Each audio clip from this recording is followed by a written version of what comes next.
The weather seal that we're going to be installing today is called the door frame weather seal. You'll find these available for sale on our site. They start at the top of the door panel, right at the door jamb, wrap down the side, underneath the door, and then come back up by the A-pillar section of the car and wrap back into the door panel. Installing the door frame weather seals on this 1989 Trans Am GTA is what we're going to do today. And not only are we going to show you the install, but we're also going to give you a little product comparison. We're going to be installing the Trim Parts produced unit. Trim Parts just released their weather seal line, and they were kind enough to donate a unit to us. And we're going to be comparing that against the OER produced unit on the other door.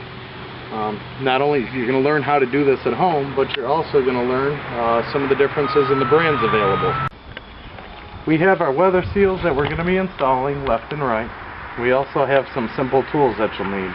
We have a clip puller, some tack adhesive, another style of a clip puller, and another style basically of some pliers that we're going to use as clip pullers if needed. A Phillips head screwdriver and a flathead screwdriver. Today we're going to be removing a door panel from a 82 to 92 Firebird Trans Am. It'd be basically the same process as you would do on a 82 to 92 Camaro. And we're doing this today so we can replace a weather seal on the door, but this is just for general knowledge when you need to access the inner mechanics of your door. So what we need to do first is to get the body of the door panel off, and it's held on by a series of clips that run down and around and up. In addition, there's some 4mm head bolts in here and some screws.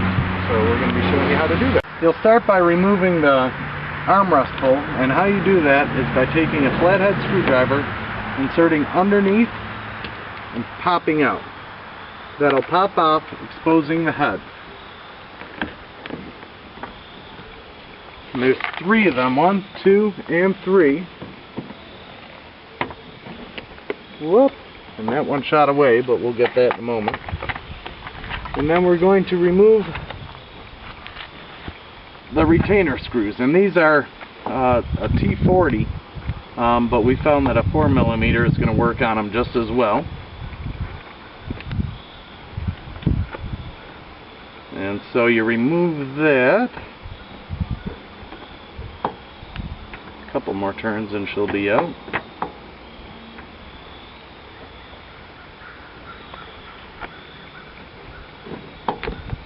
And proceed to the other 2.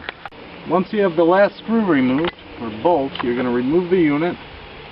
And as you can see, our trim panel here deteriorated, so you do want to be careful and try to pull that off as one unit, or just be really gentle. We'll actually glue ours when we reassemble. The next thing we need to do is to remove the series of clips that hold the body of the door panel on. And this is a pretty simple task. A trim clip remover is going to be your friend here. And I always start at the front, work my way around here. And you just get in, locate the clip, set it to the clip, and they'll start to pop one by one. Over the years from 82 to 92, the style of this mechanism around the door handle changed. On our unit, we had a trim plate here, which just popped off with a pick, and also a trim cover that covered a T15 head bolt right here. We popped that trim cover plate off. Then what we do is you pull back on the unit. This car has power lock, so then we unclip the power lock button here from the rear side, and then you feed the handle out.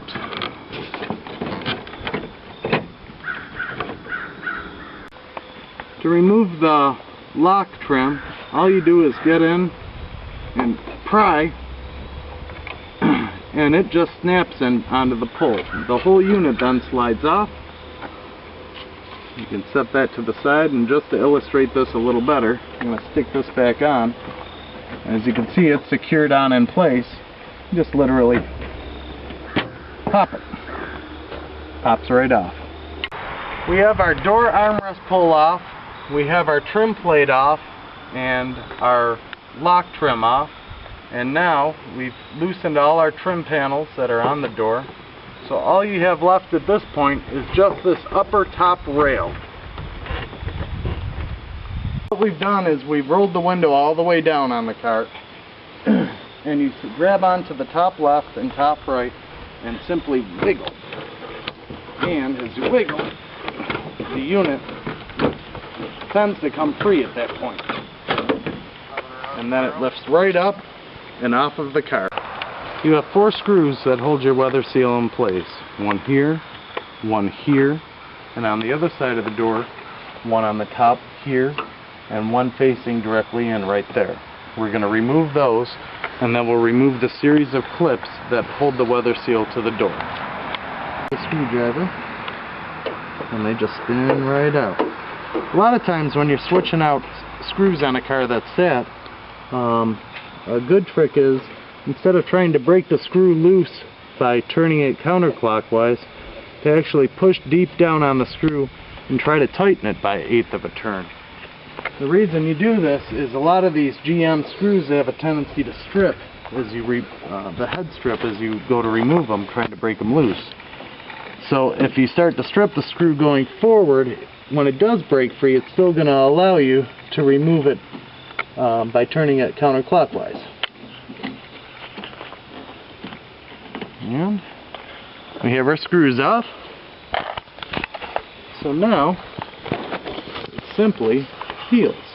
And as you see, that's all together as one unit, although ours were highly deteriorated. To remove the weather seal, you can either just pull it and it will leave the clip on the door frame, and then you just come back in. I'm actually using some seat hog ring pliers. You grab onto her,